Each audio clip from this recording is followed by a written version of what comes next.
Hello everyone, in this video we're gonna show how to use very simple statistical ensemble to obtain the very famous Fermi-Dirac statistics for electrons. So the context of the problem is the following. Suppose we have a conducting metal, and in this metal we know that the electrons become free electrons, they're delocalized, and sometimes people call this forms, the electrons can form a sea of electrons or clouds of electrons, and then the positive charged cores of the metal atom are embedded in the sea of electrons. So that's the physical picture. And for quantitative description, so what we're interested in is the following. So the electrons in the system can occupy different energy levels, which are highlighted by these lines here. So we can label each energy level with an index, and also we can assign, we can actually have the energy for each of the level, which I'm going to use these epsilon. So there are many available energy levels for the electrons in the macroscopic sized metal.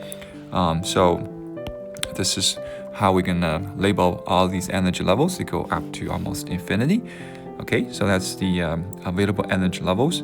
And then what we're interested in is that for any given particular energy level, for example, this first level, how many electrons are actually exist on this energy level? Now we know electrons are fermions, right? They're real particles, and they actually have to satisfy the Pauli exclusion principle, right? So no particle can be, no fermions can exist in a single state. So this means that, well, either you just have zero particle for this level, or you can have only one electron occupying this level, right? So this means that if you just look at any particular energy level, either this level can host one electron or zero electrons, right? But nonetheless, you have so many different electrons in the system. You have also a lot of different energy levels. So for each of these energy levels, you can have a number, right? We call these number the occupation number for the energy levels. For each levels, you have this number. This is for energy level 3. This is for energy level J, and all the way up, right? So that's how the system is. We're gonna mathematically formulate the system. Okay, so now if you look at how we're gonna, definitively, determine the state of a system. Well, if you see from these occupation numbers perspective, right? If we know the occupation number for all of the energy levels, right? We know a definitive state the system is currently, right? Which means that if you have a collection of all these occupation numbers, right? Again, occupation number is the number of electrons on each of the energy levels, and can be either 0 or 1, right? But if you have a collection of all these numbers for all different energy levels, and that collection of these occupation number defines a state for the system, right? So this is where we're gonna start with, right? Now, how statistical mechanics is gonna help with that? Well, what we're interested in is not a particular state, right? We know the electrons are, in certain sense, there's a fluctuations. The electrons can occupy level 1, or sometimes you can occupy level 2. But from each level's perspective, you can either have one electron or have no electron, right? It's fluctuating. So what we're interested in is that what is the average occupation number for a particular energy level, right? Because the energy level is also associated with a particular value of energy. So this average occupation number for that energy level is also going to be the average occupation number associated with a particular energy. That is what we're interested in, right? Because we want to know how the electrons are distributed over different energies, right? So this is basically what we're interested in. How can we figure out the average occupation number for each of the levels? Okay, so now let's go back to look at these levels, right? We know that sometimes we call the electrons in a metal free electrons. The reason for that is these electrons, or if you look at the energy levels, right? The occupation of any energy level is independent of the occupation of any other energy levels, which means that, okay, so for example, whether this energy level 2 has electron, 1 electron, or 0 electron has nothing to do with any other energy levels in the system, right? Doesn't care whether, level 1 has to be occupied or not, or level 3 has to be occupied or not. So level 2 is just doing its own thing. It can either host the electron or does not host the electron, right? So in this case, we call the system is non-interacting in the sense that all these levels are independent of each other. So this is a non-interacting system. Okay, that's pretty much for the background. Now, how statistical mechanics going to help us to solve this, right? How we can use statistical mechanics to find out the average occupation number for each of the energy levels. Now, to do that, let's first have a very brief review of statistical mechanics, in particular the concept of ensemble. Now, we're gonna use, in this particular case, for example, the canonic ensemble, right? Now, the settings of the canonic ensemble is that, okay, we have a system with fixed number of particles, fixed volume, and fixed temperature. Now, we know in this case, right, if you're interested in any average number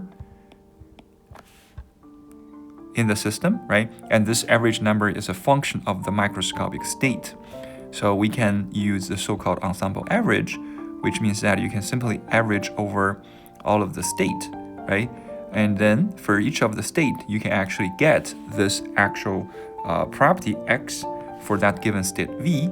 And then what you do is just you take the probability of occurrence for that state, and you get this weighted average for all the state, and that's gonna give you the average value for that property. Now, sometimes we also call this the ensemble average, right? So that is basically the setting of statistical mechanics, right? Now, for the canonic ensemble, right, we can do one more thing, is that the microscopic state are labeled by their energy. So the probability for finding each of the state is given by the Boltzmann factor, which is exponential of minus beta times the energy of the system divided by Q, which is the partition function. Okay, so here beta is the inverse temperature, is 1 over K times T, where K is the Boltzmann factor, T is the temperature of the system measured in Kelvin, and Q is the partition function, which is simply the sum of the Boltzmann factor for all of the states. Okay, so that's the basic setting of statistical mechanics, right? Again, you want to get the ensemble average. For the ensemble average, the key quantity is the probability of finding a particular state, and the probability for the ensemble, the canonic ensemble, is given by this, right? Where beta is the inverse temperature and Q is the Boltzmann, is the partition function.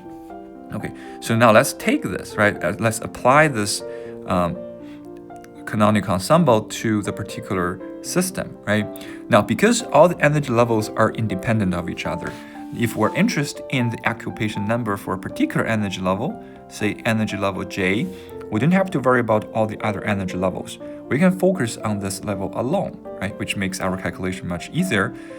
So that's what we're gonna do, right? Let's focus on this particular energy level. I'm going to illustrate this particular scenario, right? And we know that this energy level can only have two different states, right? Because the level can either host one electron or do not have any electron, right? So now basically this means that the occupation number for this level, there are only two cases, right? So for one case, one state is that this occupation number equals to 0, and then the other state is that this occupation number equals to 1, right? It hosts one electron, right? Now, in the case where this occupation number is 0, we know that the energy for the system, right, for this particular state, let's call this first state, is 0, because there's no electron in the system, right? Although the energy level itself has energy, but there's no electron, so the actual value is 0. Now, for the second state, right, where you do have an electron, right, so the energy is this, right? Because one electron on this level gonna give you this energy, right? However, when we consider using the canonic ensemble, there is a trick for that, because the electron is actually a particle that is a real particle. So, in the previous case, there's no particle in the system, but then you add a particle in the system. This means they're inserting a particle in the system, right? And we know that this is gonna cost some energy. And in particular, that energy is the chemical potential, okay? So in this particular case, right, because we added electron in the system, and that cost energy, so the actual energy of the system is the the energy level associated with the electron, but also we have to take into account the chemical potential of the electron, right? So in those particular cases, you're going to have a correction due to the fact that electron is a real particle, right? So we have to take into account the effect of the chemical potential, and this can be done by taking this away from the actual energy. So this is the chemical potential of the system. Okay, so now we figured out the energy for each of the two states in the system. The next thing is to write down the Boltzmann factor for these two states, right? And we know the Boltzmann factor is a simple function of the energy. So basically what we do is that we're going to write down the Boltzmann factor for this first state. The Boltzmann factor is simply E minus beta, and then this is the energy of the state. Because we know the energy equals to 0, so the Boltzmann factor for this particular state simply equals to 1, right? And then the Boltzmann factor for the second state, again, is E minus beta, and then you have this epsilon J minus mu. That's the Boltzmann factor for the second state, right? So the next step is, once we have the Boltzmann factor, we can go ahead and find out the probability. We know the probability equals to the Boltzmann factor divided by the partition function. But the partition function simply equals to the sum of the Boltzmann factor for all the state, right? Now we have two different states. This is the Boltzmann factor for the first state. This is the Boltzmann factor for the second state, right? So using this fact, we can simply compute Q, which equals to the Boltzmann factor of the first state plus the Boltzmann factor of the second state, which is simply this, right? Because you only have two states, so the partition function is very simple, okay? And then the probability for the first state is simply 1 over the partition function, which equals to 1 over 1 plus. This is the Boltzmann factor for the second state. And then the probability for the second state simply equals to the Boltzmann factor of the state, right, divided by the partition function, which is, again, the Boltzmann factor divided by the partition function. Okay, that's basically what this is, right? Now, once we have these probability, now we can directly compute any average quantity that we're interested in. Let's first apply this to the average number of particles, right? We're interested in average number of particles. Now, how do we do the average? Well, if you look at the definition, the average number of particles for this particular level simply equals to sum over all the state, the probability for the state, and then the different numbers, right? Different numbers for the state. Here, J is indicating the energy level, and this V indicates the state for this energy level. Now, because we know there are only two states for the system, right? So we can write down this sum explicitly. So let's first find out the state probability for the first state, and then we find the occupation number for the first state, right? This is 1. And then we find the probability for the second state, and then the occupation number for the second state, right? That's very straightforward. Now, what is the probability for the first state? Well, the probability for the first state is what we already obtained, right? It's given by this one. So I'm just going to plug in this. It's 1 over the partition function, but again, partition function is a sum over the Boltzmann factors, right? So which is that. But what is the occupation number for the first state? The occupation number is 0. There's no electron, right? So we have this multiplied by 0. We know this doesn't make any contribution. And then what is the probability for the second state? Well, the probability for the second state, again, is given by the Boltzmann factor divided by the partition function. So here I just write down the Boltzmann factor, and then I divide this by the partition function, right? And then what is the number? Well, the number equals to 1. It's very straightforward, okay? So that is the average occupation number. So if you just want to do some further simplification, and this term, you know, it goes away. So this is basically the term you're looking for. So the average number of particle in a level simply equals to, again, this is the Boltzmann factor for the second state, and then divided by the partition function. Okay, that is what we're looking for. Okay, so this is average occupation number for any energy level J in the system. Okay. Now clearly this is going to be a function. This occupation number is going to be a function of both the temperature and also going to be a function of the actual energy for that level, right? So the way how we look at this is that, okay, because this J is for that particular energy level and this is given by the EJ, they're actually referring to the same thing.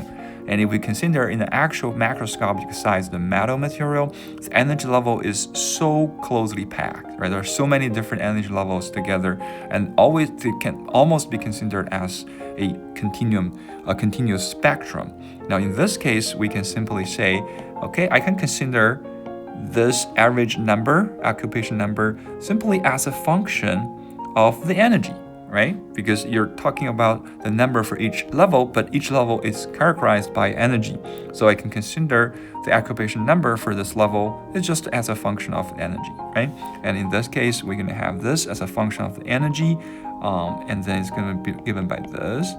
This is E minus mu, and then this is going to be 1 plus E beta epsilon minus mu. Okay. Now, this is the very famous Fermi-Dirac statistics. Okay, now let's look at what insight we can get from this Fermi-Dirac statistics, right? This guy. Now, the easiest way to see the physical insight is just to make a plot of this function, right? We plot the number of electrons, average electrons at each energy level, or as a function of energy, and we see how this distribution, in a certain sense, right, gonna change as a function of temperature, of beta. Okay, now to do that, let's just take this expression right here, okay? Now let's first look at a case when the temperature is very low, right? So for example, when T almost goes to 0 K, okay? In that case, how the distribution looks like, right? We know that, okay, beta, because T is not explicitly occur in this expression, so let's look at if K goes to 0, because beta equals to 1 over KT, right?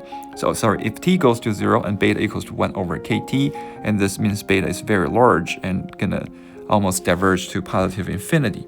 Now, in that case, if we plug this into this equation, and then we look at each of the terms and see what we get, okay? So we know that beta is here, right? And then we have this negative beta, and if beta goes to positive infinity, right? And negative beta means negative infinity. So this means that the first term, this gonna be very, very large and negative, right? So that is basically in the exponential, the first term is gonna be negative infinity. So this means that the value of this quantity mainly gonna be determined by this guy, okay? So the value in the parentheses. And in here you see we have the energy level minus the chemical potential, right? Now, if this energy level is smaller than the chemical potential, right? So suppose in this case, let's just look at that.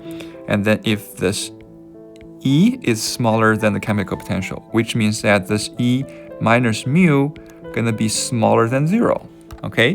Which means that if you take the beta and then you take the time times E minus mu, the whole thing, this one is smaller than 0, but goes to minus infinity. This term is also smaller than 0, and the whole term gonna goes to positive infinity, right? So this means that, okay, this term, if it goes to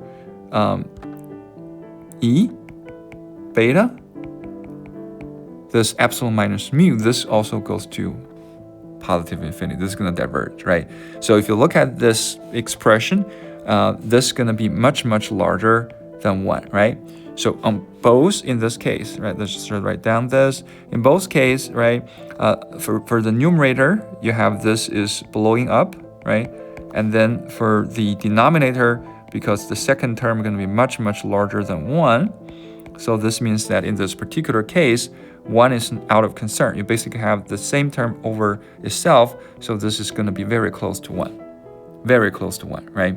Unless epsilon is almost equals to mu, right? Other than that, as long as epsilon is smaller than mu, this one will be very close to 1.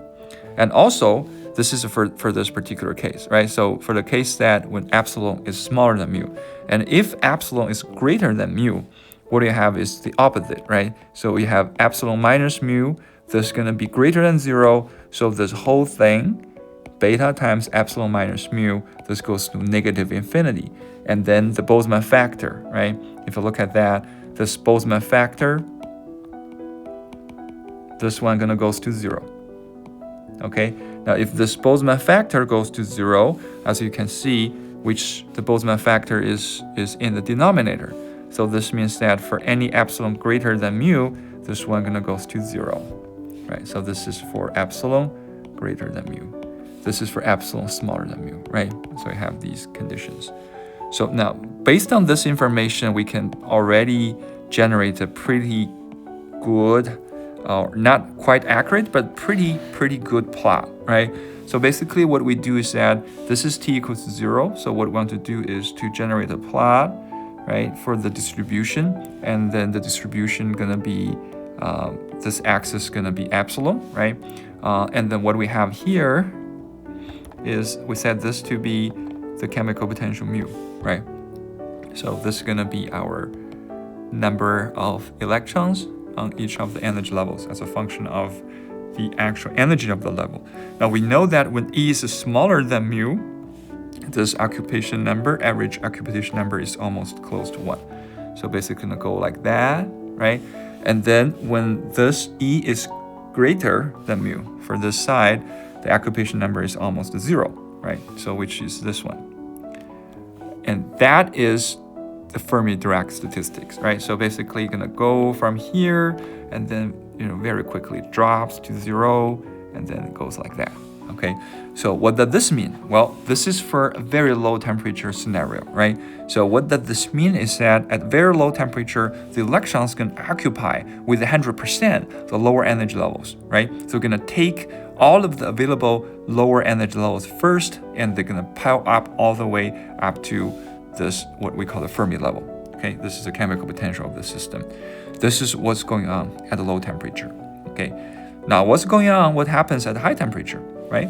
Now, if you look at what happens as T goes to infinity, right? Very high temperature, and we know in this case beta almost goes to 0, right? And then if we plug this back into the distribution, right, we can basically see, okay, when beta almost goes to 0, and then this Boltzmann factor, whatever this term is, doesn't really matter, it's greater or smaller than 0, right? When beta is very close to 0, when this guy is close to 0, the whole thing is close to 1, right? Doesn't really matter it's positive or negative 0, but it's all close to 1, which means that independent of the sign of this epsilon minus 0, this function gonna be close to a half, right? Now, of course, when epsilon is smaller than mu, this is a little bit higher than a half, and then with greater than mu, this is a little bit smaller than a half. But basically what you have is something like that. At a very high temperature, the distribution gonna be like that. So basically, each level has equal probability of having an electron or not having an electron, right? All of the energy levels can be possibly occupied. This is at a very high temperature. Now, as you can probably see, in between, the distribution should be something like that, right? So it's not a fully occupied for the high energy level. It's not fully occupied for the low energy level, but for the high energy level, you can also find some electron. That is for some intermediate temperature. And this is the Fermi-Dirac statistics, right? It's completely inconsistent with our physical picture of how electrons should work, how they behave in metals at different temperature. But you can see we can get this quantitative insight from very simple considerations using canonical ensemble.